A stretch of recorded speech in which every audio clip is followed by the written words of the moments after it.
الساعة الخامسة عصرا لمطار الرباط سلا الدولي، ومنه مباشرة نحو أهم شوارع سلا والرباط لمعايشة هذه الأجواء الاحتفالية في استقبال جماهيري وشعبي كبير يليق بهذا الإنجاز التاريخي للمنتخب الوطني المغربي. أترككم مع هذه الصور والتعليق الأساتذة الكرام. ما تابعناه تفاعل كبير والجماهيرية تجري تسعد تركض لتقدم التحية لهذا اللاعبين وهم يرفعون الراية المغربية خفاقة فوق هذه الحافلة الجميلة التي تقل عناصر المنتخب الوطني المغربي، وفي هذه الصورة الحضارية التي تليق ببلد اسمه المغرب على مستوى هذا الاستعراض، أقول استعراض عصري وتاريخي بمواصفات الدولة الحديثة والدولة التي نفتخر بها المملكة المغربية.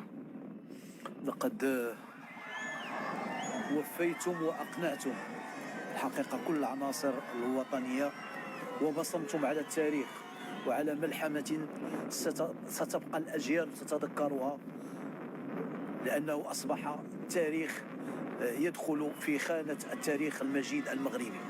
فهذا الحضور الجماهيري يؤكد من جديد مدى الترابط بين كل مكونات الشعب المغربي والعرش الملكي والراية الوطنية والحب الصادق لهذه الراية التي ضحى عليها المغارب الغالي والنفيس.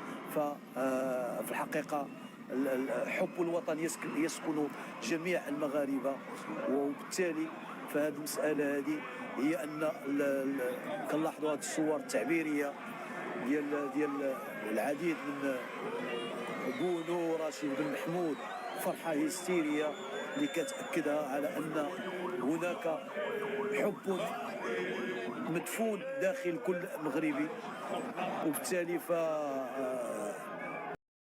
والجميل. وهذه الصورة الجميلة هنا دائما بمدينة سلا، يعني نتابع الآلاف من هذه الجماهير وهي تحيي عناصر المنتخب الوطني المغربي. ألتقط بعض الكلمات التي أعبر من خلالها عن الحسيسة الوطنية.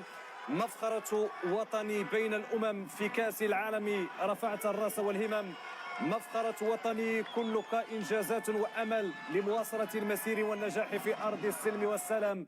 إنه المغرب، مغرب الإنجازات، مغرب التحدي، مغرب الوطني الصادق الذي يؤكد في كل المحطات وفي كل